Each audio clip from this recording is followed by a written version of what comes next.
Produksi beras nasional pada tahun 2023 mencapai 31,10 juta ton, turun sebanyak 440 ribu ton atau 1,39% dibandingkan dengan 2022 yang mencapai sebesar 31,54 juta ton.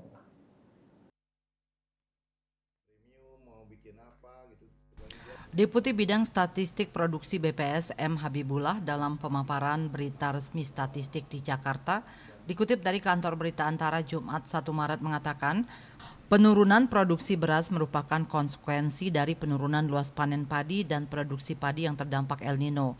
Habibullah mengatakan jumlah produksi beras pada periode Januari-April 2023 mencapai 12,98 juta ton. Namun prediksi BPS untuk produksi beras Januari-April 2024 hanya sebesar 10,71 juta ton atau turun 17,52%. Produksi beras mengalami penurunan di sebagian besar pulau terutama Pulau Jawa. Berdasarkan wilayah provinsi yang mengalami penurunan tertinggi antara lain Sulawesi Selatan, Jawa Barat, Jawa Tengah, Aceh, dan Banten. Namun demikian terdapat beberapa provinsi yang mengalami kenaikan produksi beras antara lain Jawa Timur, Sumatera Barat, Nusa Tenggara Barat, Sulawesi Tengah, dan Lampung. Sementara itu BPS juga mencatat produksi padi pada 2023 sebesar 53,98 juta ton gabah kering giling GKG. Jumlah ini mengalami penurunan 1,40% atau sekitar 770 ribu ton dibanding tahun sebelumnya yang mencapai 54,75 juta ton GKG. Penurunan tersebut disebabkan oleh penurunan luas panen sepanjang 2023 yang terdampak El Nino.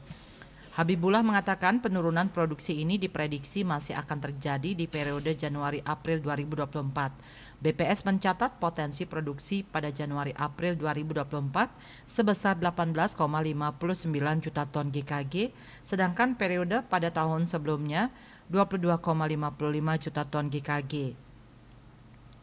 Luas panen padi pada 2023 mencapai 10,21 juta hektar atau mengalami penurunan 0,24 juta hektar atau 2,29% dibanding 2022. Penurunan luas panen padi tersebut dipengaruhi oleh El Nino yang menguat pada semester 2 2023. BPS memprediksi potensi luas panen pada Maret 2024 mencapai 1,16 juta hektar dan puncak panen terjadi pada April 2024 dengan luas 1,59 juta hektar. Bali Pos melaporkan.